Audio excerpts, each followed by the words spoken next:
En ce temps-là, l'un des 12 nommé Judas Iscariote se rendit chez les grands prêtres et leur dit: Que voulez-vous me donner si je vous le livre? Ils lui remirent 30 pièces d'argent. Et depuis, Judas cherchait une occasion favorable pour le livrer.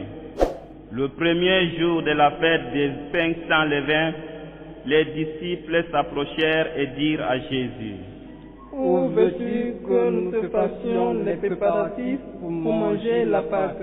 Il leur dit: Allez à la ville chez un tel et dites-lui: le maître te fait dire, mon temps est proche. C'est chez toi que je veux célébrer la Pâque avec mes disciples. Les disciples firent ce que Jésus leur avait prescrit et ils préparèrent la Pâque. Le soir venu, Jésus se trouvait à table avec les 12.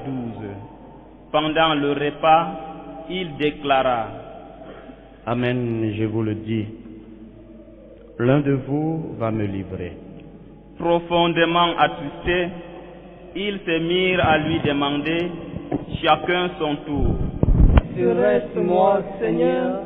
Prenant la parole, il dit: Celui qui s'est servi au plat en même temps que moi, celui-là va me livrer. Le Fils de l'homme s'en va, comme il est écrit à son sujet. Mais malheureux celui par qui le Fils de l'homme est livré. Il vaudrait mieux pour lui qu'il ne soit pas né, cet homme-là. Judas, celui qui le livrait, prit la parole. Rabbi, serait-ce moi? Jésus lui répond: C'est toi-même qui l'as dit.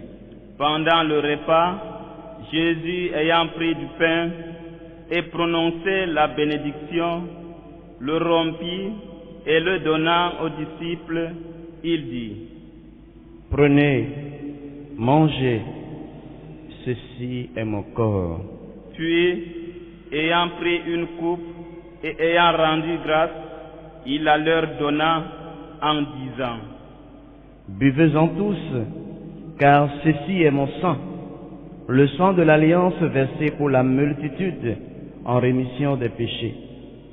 Je vous le dis, désormais, je ne boirai plus de ce fruit de la vigne, jusqu'au jour où je le boirai de nouveau avec vous dans le royaume de mon Père. Après avoir chanté les psaumes, ils partirent pour le mont des Oliviers. Alors Jésus leur dit: Cette nuit, je serai pour vous tous une occasion de chute, car il est écrit: je frapperai le berger, et les brebis du troupeau seront dispersées. Mais une fois ressuscité, je vous précéderai en Galilée.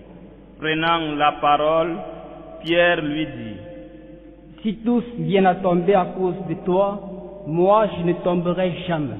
Jésus lui répondit: Amen, je te le dis, cette nuit même, avant que le coq chante, tu m'auras renié 3 fois. Pierre lui dit: Même si je dois mourir avec toi, je ne te renierai pas. Et tous les disciples dirent de même. Alors Jésus parvient avec eux à un domaine appelé Gethsémani et leur dit: Asseyez-vous ici, pendant que je vais là-bas pour prier. Il amena Pierre, ainsi que Jacques et Jean, les 2 fils de Zébédée, et il commença à ressentir tristesse et angoisse. Il leur dit alors: Mon âme est triste à mourir. Restez ici et veillez avec moi. Allant un peu plus loin, il tomba face contre terre en priant, et il disait: Mon Père, s'il est possible que cette coupe passe loin de moi. Cependant, non pas comme je veux, mais comme toi tu veux. Puis il revient vers ses disciples et les trouvait endormis. Il dit à Pierre: Ainsi, vous n'avez pas eu la force de veiller seulement 1 heure avec moi? Veillez et priez pour ne pas entrer en tentation. L'esprit est ardent, mais la chair est faible. De nouveau, il s'éloigna et prit pour la 2e fois. Il disait: Mon Père, si cette coupe ne peut passer sans que je la boive, que ta volonté soit faite. Revenu près des disciples, de nouveau il les trouva endormis, car leurs yeux étaient lourds de sommeil. Les laissant de nouveau, il s'éloigna et prit pour la 3e fois, en répétant les mêmes paroles. Alors il revient vers les disciples et leur dit: Désormais, vous pouvez dormir et vous reposer. Voici qu'elle est proche l'heure où le Fils de l'homme est livré aux mains des pécheurs. Levez-vous, allons. Voici qu'il est proche celui qui me livre.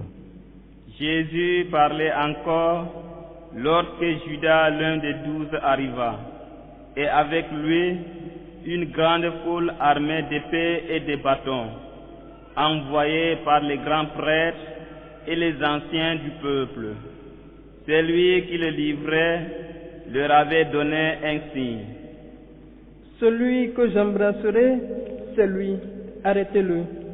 Aussitôt, s'approchant de Jésus, il lui dit: Salut, Rabbi. Et il l'embrassa. Jésus lui dit: Mon ami, ce que tu es venu faire, fais-le. Alors, ils s'approchèrent, mirent la main sur Jésus et l'arrêtèrent. L'un de ceux qui étaient avec Jésus, portant la main à son épée, la tira, frappa le serviteur du grand prêtre et lui trancha l'oreille. Alors Jésus lui dit: Rentre ton épée, car tous ceux qui prennent l'épée périront par l'épée. Crois-tu que je ne puisse pas faire appel à mon Père? Il mettrait aussitôt à ma disposition plus de 12 légions d'anges. Mais alors, comment s'accompliraient les Écritures selon lesquels il faut qu'il en soit ainsi. À ce moment-là, Jésus dit aux foules, « Suis-je donc un bandit pour que vous soyez venus vous servir de moi avec des épées et des bâtons? Chaque jour dans le temple, j'étais assis en train d'enseigner et vous ne m'avez pas arrêté. » Mais tout cela est arrivé pour que s'accomplissent les écrits des prophètes. Alors, tous les disciples l'abandonnèrent et s'enfuirent. Ceux qui avaient arrêté Jésus l'amenèrent devant Caïphe, le grand prêtre, chez qui s'étaient réunis les scribes et les anciens. Quant à Pierre, il le suivait à distance, jusqu'au palais du grand prêtre. Il entra dans la cour et s'assit avec les serviteurs pour voir comment cela finirait. Les grands prêtres et tous les conseils suprêmes cherchaient un faux témoignage contre Jésus pour le faire mettre à mort. Ils n'en trouvèrent pas. Pourtant, beaucoup de faux témoins s'étaient présentés. Finalement, il s'en présenta 2. Ils déclarèrent, Celui-là a dit, je peux détruire le sanctuaire de Dieu et en 3 jours le rebâtir. Alors le grand prêtre s'éleva et lui dit, tu ne réponds rien. Que dis-tu des témoignages qu'il porte contre toi? Mais Jésus gardait le silence. Le grand prêtre lui dit, je t'assure, par le Dieu vivant, de nous dire si c'est toi le Christ, le Fils de Dieu. Jésus lui répond, c'est toi-même qui l'as dit. En tout cas, je vous le déclare, désormais vous verrez le Fils de l'homme siéger à la droite du Tout-Puissant et venir sur les nuées du ciel. Alors le grand prêtre déchira ses vêtements en disant, il a blasphémé. Pourquoi nous faut-il encore des témoins? Vous venez d'entendre le blasphème. Quel est votre avis? Ils répondirent, il mérite la mort. Alors ils lui crachèrent au visage et le giflèrent. D'autres le rouillèrent de coups en disant, fais-nous le prophète au Christ. Qui t'a frappé? Cependant, Pierre était assis dehors dans la cour. Une jeune servante s'approcha de lui et lui dit, toi aussi, tu étais avec Jésus le Galiléen. Mais il le nia devant tout le monde et dit, je ne sais pas de quoi tu parles. Une autre servante le vit sortir en direction du portail et elle dit à ceux qui étaient là, celui-ci était avec Jésus, le Nazaréen. De nouveau, Pierre le nia en faisant ce serment. Je ne connais pas cet homme. Peu après, ceux qui se tenaient là s'approchèrent et dirent à Pierre, sûrement, toi aussi, tu es loin d'entre eux. D'ailleurs, ta façon de parler te trahit. Alors, il se mit à protester violemment et à jurer. Je ne connais pas cet homme. Et aussitôt, un coq chanta. Alors Pierre se souvint de la parole que Jésus lui avait dite. Avant que le coq chante, tu m'auras renié 3 fois. Il sortit et dehors pleura amèrement. Le matin venu, tous les grands prêtres et les anciens du peuple tinrent conseil contre Jésus pour le faire mettre à mort. Après l'avoir ligoté, ils l'amenèrent et le livrèrent à Pilate, le gouverneur. Alors, en voyant que Jésus était condamné, Judas qui l'avait livré fut pris de remords. Il rendit les 30 pièces d'argent aux grands prêtres et aux anciens. Il leur dit, j'ai péché en livrant à la mort un innocent. Ils répliquèrent, que nous importe, cela te regarde. Jetant alors les pièces d'argent dans le temple, il se retira et alla se prendre. Les grands prêtres ramassèrent l'argent et dirent: Il n'est pas permis de verser dans le trésor, puisque c'est le prix du sang. Après avoir tenu conseil, ils achetèrent avec cette somme le champ du potier, pour y enterrer les étrangers. Voilà pourquoi ce champ est appelé jusqu'à ce jour le champ du sang. Alors fut accomplie la parole prononcée par le prophète Jérémie. Ils ramassèrent les 30 pièces d'argent, le prix de celui qui fut mis à prix, le prix fixé par les fils d'Israël, et ils les donnèrent pour le champ du potier, comme le Seigneur me l'avait ordonné. On fit comparaître Jésus devant Pilate, le gouverneur, qui l'interrogea. Es-tu le roi des Juifs? Jésus déclara: C'est toi-même qui le dis. Mais tandis que les grands prêtres et les anciens l'accusaient, il ne répondit rien. Alors Pilate lui dit: Tu n'entends pas tous les témoignages portés contre toi? Mais Jésus ne lui répondit plus d'un mot, si bien que le gouverneur fut très étonné. Or, à chaque fête, celui-ci avait coutume de relâcher un prisonnier, celui que la foule demandait. Il y avait alors un prisonnier bien connu, nommé Barabbas. Les foules s'étant donc rassemblées, Pilate leur dit: Qui voulez-vous que je vous relâche? Barabbas ou Jésus, appelé le Christ? Il savait en effet que c'était par jalousie qu'on avait livré Jésus. Tandis qu'il siégeait au tribunal, sa femme lui fit dire: Ne te mêle pas de l'affaire de ce juste, car aujourd'hui j'ai beaucoup souffert en songe à cause de lui. Les grands prêtres et les anciens poussèrent les foules à réclamer Barabbas et à faire périr Jésus.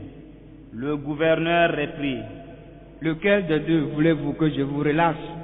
Ils répondirent: Barabbas. Pilate leur dit: Que ferais-je donc de Jésus, appelé le Christ? Ils répondirent tous: Qu'il soit crucifié. Pilate demanda: Quel mal a-t-il donc fait? Il criait encore plus fort: Qu'il soit crucifié.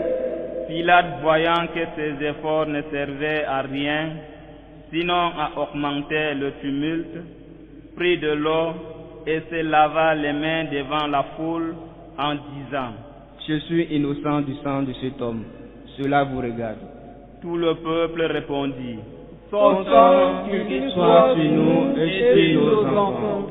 Alors il leur relâcha Barabbas. Quant à Jésus, il le fit flageller, et il le livra pour qu'il soit crucifié. Alors les soldats du gouverneur amenèrent Jésus dans la salle du prétoire et rassemblèrent autour de lui toute la garde. Ils lui enlevèrent ses vêtements et le couvrirent d'un manteau rouge. Puis, avec des épines, ils tressèrent une couronne et la posèrent sur sa tête. Ils lui mirent un roseau dans la main droite, et pour se moquer de lui, ils s'agenouillaient devant lui en disant: Salut, roi des Juifs. Et après avoir craché sur lui, ils prirent le roseau et ils le frappaient à la tête. Quand ils se furent bien moqués de lui, ils lui enlevèrent le manteau, lui remirent ses vêtements et l'amenèrent pour le crucifier. En sortant, ils trouvèrent un homme nommé Simon, originaire de Cyrène, et ils le réquisitionnèrent pour porter la croix de Jésus. Arrivés en un lieu dit Golgotha, c'est-à-dire lieu du crâne ou calvaire, ils donnèrent à boire à Jésus du vin mêlé de fiel. Il en goûta, mais ne voulut pas boire. Après l'avoir crucifié, ils se partagèrent ses vêtements en tirant au sort. et il restait là, assis à le garder. Au-dessus de sa tête, ils placèrent une inscription indiquant le motif de sa condamnation. Celui-ci est Jésus, le roi d'Égypte. Alors on crucifia avec lui 2 bandits, l'un à droite et l'autre à gauche. Les passants l'injuriaient en hochant la tête. Ils disaient: Toi qui détruis le sanctuaire et le bâtis en 3 jours, sauve-toi toi-même, si tu es le Fils de Dieu, et descends de la croix. De même, les grands prêtres se moquaient de lui avec les scribes et les anciens en disant: Il en a sauvé d'autres, et il ne peut pas se sauver lui-même. Il est roi d'Israël. Qu'il descende maintenant de la croix, et nous croirons en lui.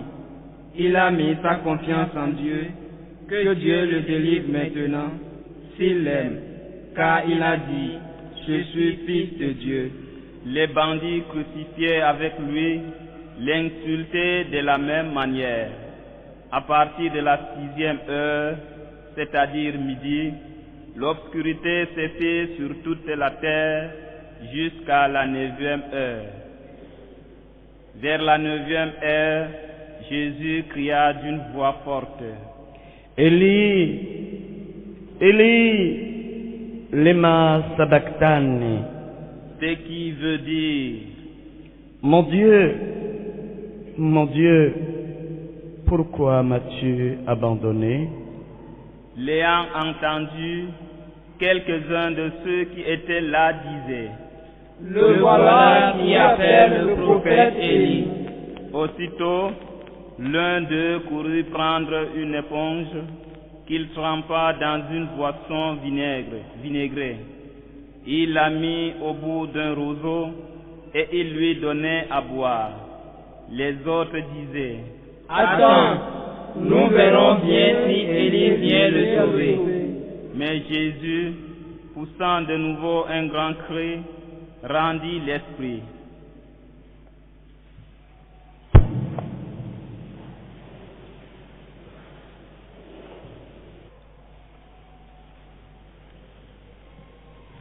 Et voici que le rideau du sanctuaire se déchira en 2.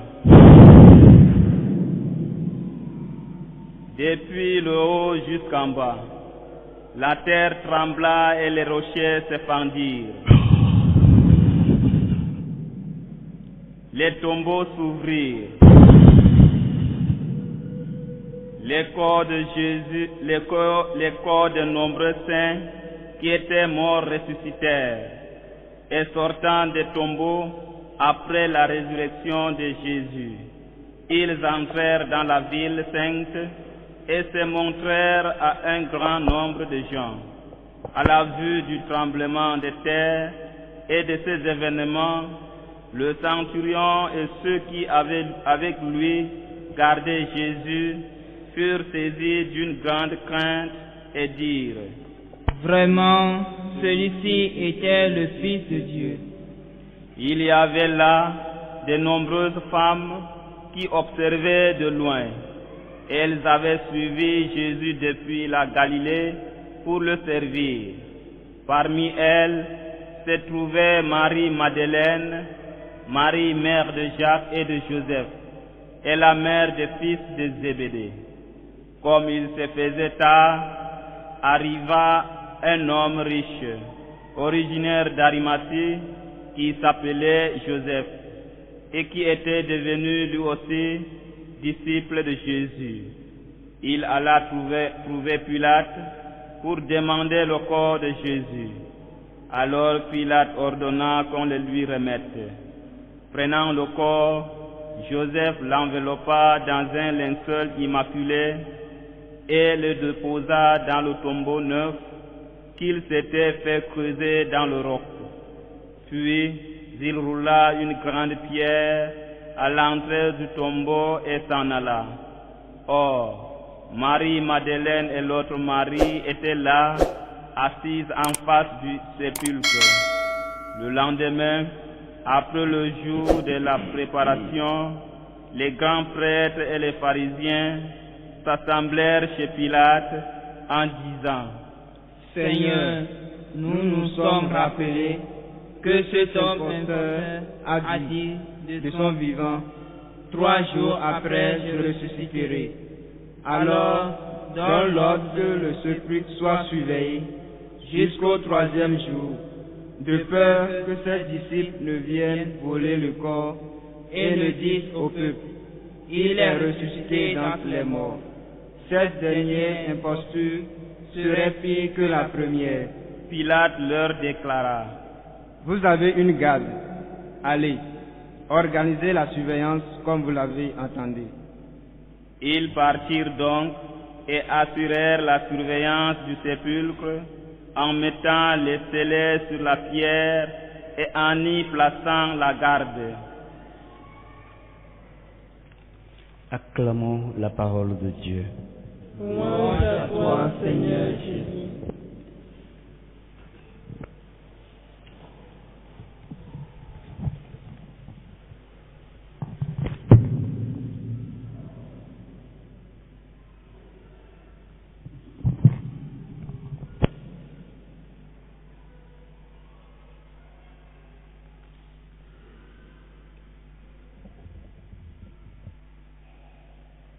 Loué soit Jésus et Marie. Bien-aimés, le dimanche prochain, ce sera Pâques. Ce simple énoncé réjouit le cœur du chrétien d'une joie qu'aucune joie humaine ne peut égaler. Aujourd'hui aussi, nous avons connu une grande joie, celle du triomphe du Christ. Nous avons été émus de voir les enfants de Jérusalem l'acclamer, agiter leurs rameaux, jeter leurs manteaux.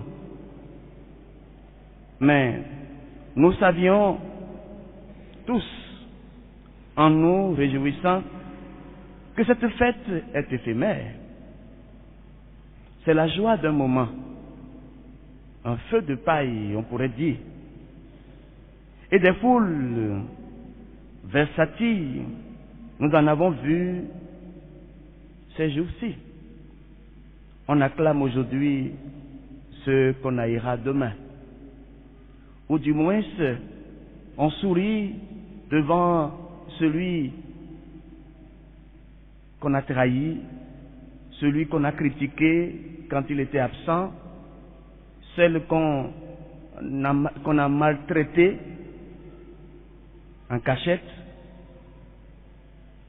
et qui, devant la foule, on la présente comme la belle, ma femme, ma chérie, mon trésor, etc. Le triomphe de Jésus à Jérusalem au jour des rameaux n'est que l'image de son vrai triomphe à la fin des temps. Quand il reviendra dans la gloire du Père, ce sera alors un triomphe définitif et ils l'acclameront, ceux qui auront mérité de participer à sa gloire. Nous donc, si nous restons fermes et véridiques dans ce que nous professons. Et qui sont-ils ceux qui auront mérité de participer à sa gloire? Ce ne sera pas tout le monde, bien sûr, loin de là. Contrairement à ce que nous aimerions croire et à ce qu'on nous dit parfois pour nous plaire. Pour mériter de partager la gloire du Christ, encore faut-il avoir vécu la semaine sainte. Cette importante semaine qui commence aujourd'hui et qui s'épanouira dimanche prochain dans un merveilleux 8e jour. La liturgie nous donne de le revivre, non au passé, mais au présent. Car cette semaine est comme le résumé de toute notre vie. Elle nous fait passer des joies de la terre aux joies du ciel, par la descente du vendredi saint et le repos au tombeau du samedi. Et dans chacune de nos vies, si nous sommes vraiment dans le Seigneur, que ce soit dans le couple, Seigneur, que ce soit dans le couple, dans un foyer ou dans une communauté religieuse, que ce soit même dans la consécration de sa vie toute donnée à Dieu, eh bien, les vendredis saints ne manqueront jamais. Je dirais la semaine sainte ne manquera point, puisque déjà on a commencé par parler de lui, comme on parle de nous en cachette, on nous voit, on nous sourit, mais derrière on nous dit autre chose, on fait autre chose, et chacun l'expérimente selon son état de vie. Je le dis bien, si on est vrai dans le Seigneur, cela ne manquera point. Que ce soit au service, les collègues, même le patron. Il n'ose pas te dire l'importance que tu as pour cette entreprise. Le grand rôle que tu joues, même en tant que balayeur, même en tant que cette fille-là assise au bureau qui sourit aux clients et qui attire les clients. Eh bien, le patron ou la patronne ne te le dira jamais. S'il est sincère en lui-même, il te le dira. Mais sera-t-il si humble pour le reconnaître? C'est une semaine de passage. Comme on parle d'examen de passage, ou du passage d'un gué qu'il faut aller chercher profond, au fond d'une vallée, pour remonter à l'autre côté vers le soleil. Nous sommes sur une rive. Nous avons fait la fête. Nous avons chanté ensemble Hosanna. C'est bien. Maintenant, il faut passer. Il n'y a plus rien à voir de ce côté-ci. Et le lendemain, des fêtes humaines sont d'une tristesse à pleurer. Mieux vaut ne pas traîner. Jésus, sachant que son heure est venue de passer de ce monde à son Père, l'heure est venue. Il faut le suivre. Allons-nous aussi et mourons avec lui. La question, sommes-nous disposés? Sommes-nous prêts à mourir avec lui? Sommes-nous prêts à porter nos croix avec lui? Il y a bien des façons de vivre la semaine sainte. Quelle sera la tienne, mon frère et ma sœur? Toi qui m'écoutes en ce moment. Car ce message n'est pas délivré en l'air, mais il s'adresse à toi. Tu vas entendre maintenant, dans l'Eucharistie que nous allons consacrer, célébrer, que nous célébrons, et nous venons d'entendre d'ailleurs la passion du Seigneur dans la version de l'évangéliste Saint Matthieu. C'est une des plus saisissantes. Regarde-toi dans cette passion comme dans un miroir. Tu y trouveras toutes les facettes des comportements possibles. Regarde Caïphe, il est grand prêtre, le serviteur du temple, le garant de la présence de Dieu au cœur de son peuple. Il voit venir à lui le temple nouveau, la présence réelle, et il n'a qu'une envie, ne plus entendre parler, ne plus l'entendre parler. Regarde Pilate,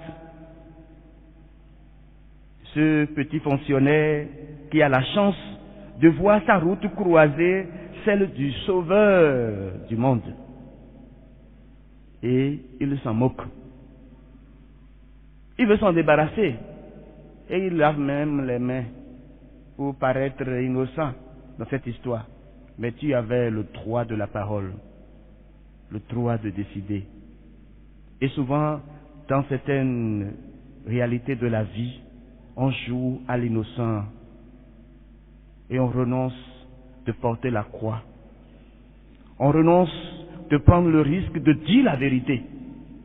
Et vous allez voir même, on est comme le caméléon de Yadéman à son fils.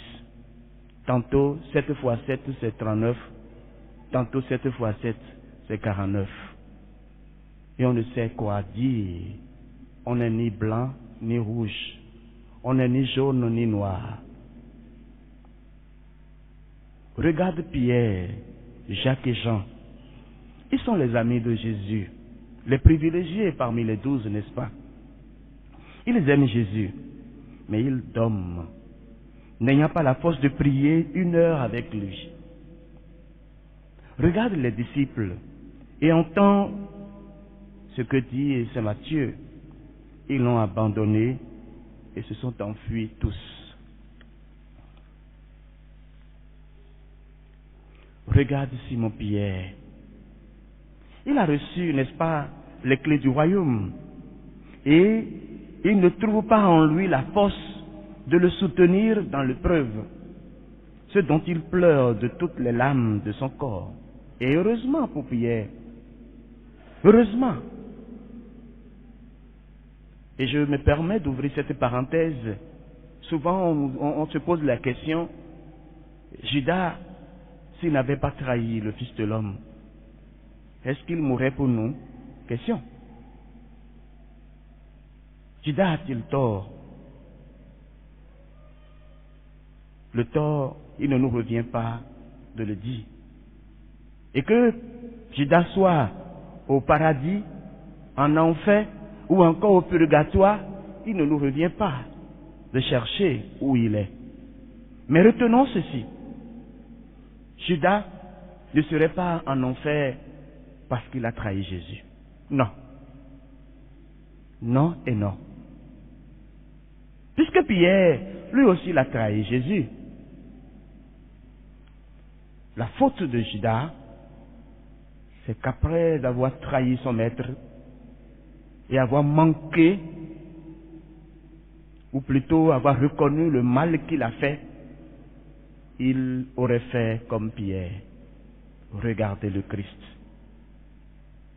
Quand le coq a chanté, quand Pierre a trahi la 3e fois le maître, qu'est-ce que Pierre fait? Il regarde Jésus. Voilà. Et il se mit à pleurer. Si Judas avait pleuré sa faute, son péché, il aurait été pardonné. Il aurait été racheté. Mais il s'est donné la mort. Jamais ça. Et nous célébrons la vie.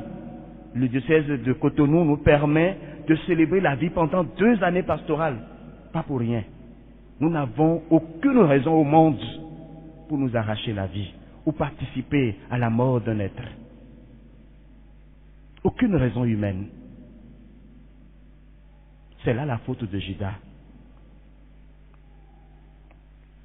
Regarde aussi Simon de Cyrène, l'homme du hasard qui passe par là revenant du travail. Et il devient le premier vrai disciple, puisqu'il porte la croix de Jésus, et qu'il le suit sur le Golgotha. Ah oui. Parfois nous nous croyons détenteurs de la vérité, homme de Dieu, présence de Dieu, consacré à Dieu. Mais c'est les laïcs qui sont plus fidèles que nous. C'est les laïcs qui sont plus engagés que nous. Ou bien nous nous croyons catholiques et on se moque des musulmans, on se moque des protestants, on se moque des autres. Mais devant Dieu, nous sommes noirs et noirs et noirs. Un passant ose et soutient le Fils de l'homme. Regarde Marie-Madeleine et les saintes femmes. Elles regardent de loin. Le cœur est bouleversé. Et elles sentent qu'elles ne peuvent rien faire pour lui, parce qu'elles sont femmes. Mais la passion aurait lieu à Abomey, les Amazones se défendraient autrement. Regarde aussi Marc, dont nous parle l'Évangile. Mais qui est là? La Vierge. Regardons là aussi. Elle est toujours là où son fils est présent. Elle est présente, elle est debout. Elle monte avec lui son chemin de croix.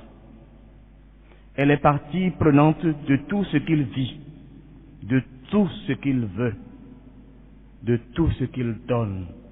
Autrement, de tout ce que Dieu permet. Car comme une mère, Marie pouvait réclamer tout au moins son droit de mère et défendre son fils. Imaginez une maman aujourd'hui voir quelqu'un gifler son enfant parce qu'il aurait insulté l'enfant de l'autre ou aurait volé quelque chose. Et la maman va dire, ah, tiens, mon enfant, c'est bien fait pour toi. Quelle est cette mère? Qu'elle s'annonce ou qu'elle s'avance? Au contraire, elle va d'abord défendre l'enfant et puis il dira autre chose après. Quelle grande semaine allons-nous vivre, frères et sœurs? Et c'est tout un résumé de notre vie. Quelle grande transformation le Seigneur va opérer en nous. Nous faisons passer des joies de la divine liturgie aux joies de la communion parfaite. Oui, quelle immense joie nous attend sur l'autre rive. Et tel est notre espoir. Oserons-nous, frères et sœurs, pleurer nos péchés et nos reniements comme Pierre? Oserons-nous ouvrir à la conversion en nous faisant serviteurs les uns des autres? Ou alors, comme Pilate, nous laverons-nous les mains devant les situations de détresse et de misère que nous côtoyons chaque jour? Contemplant ce jour, le Christ en croix, et laissant son regard d'amour se poser sur nous, l'Esprit Saint fera-t-il jaillir de nos cœurs le cri du centurion?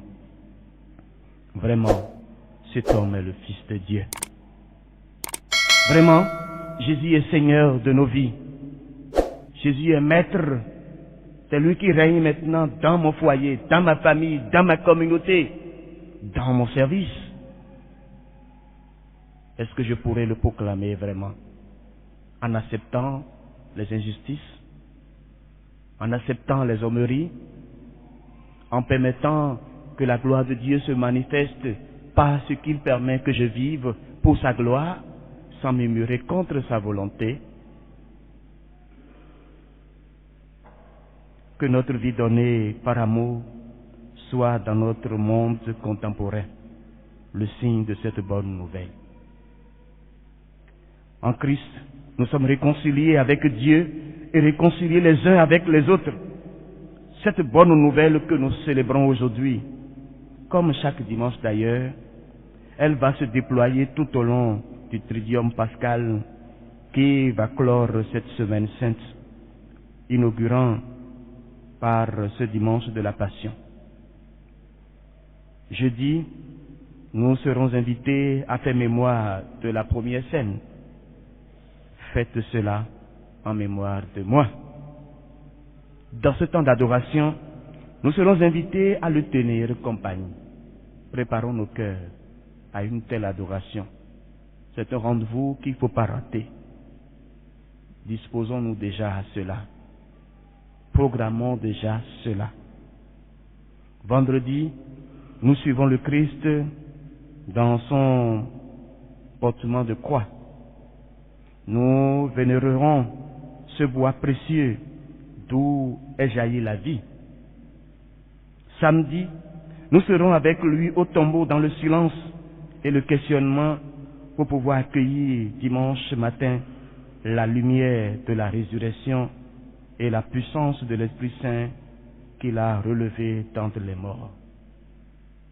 Bien-aimés dans le Seigneur, ce que nous célébrons, en raccourci, si j'ose cette expression, à chaque Eucharistie, le cœur de notre foi, le mystère de la Passion, la mort et la résurrection du Seigneur Jésus. Le Triduum pascal nous offre la grâce et le temps de le laisser se déployer pour que ce mystère de mort et de vie puisse davantage œuvrer en nous et nous amener à vivre selon la volonté du Père et donc nous animer de l'intérieur. Souvenons-nous de Jésus. Ce n'est pas ce qui entre qui tue, mais c'est ce qui sort. Et qu'est-ce qui sortira de nous, de notre être?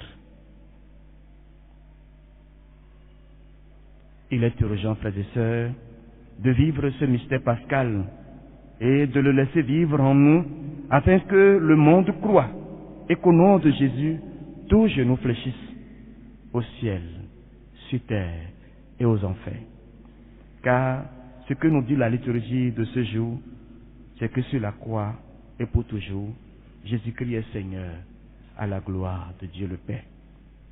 Oui, frères et sœurs, avec le centurion, nous pouvons affirmer vraiment, cet homme est le Fils de Dieu. Et avec Marie, avançons toujours, sans jamais reculer, sans jamais se décourager, et ni jouer également aux impédants. Mais la vérité, là où il faut défendre la vérité. La vérité, là où il faut dire la vérité. Que la grâce nous soit accordée. Amen.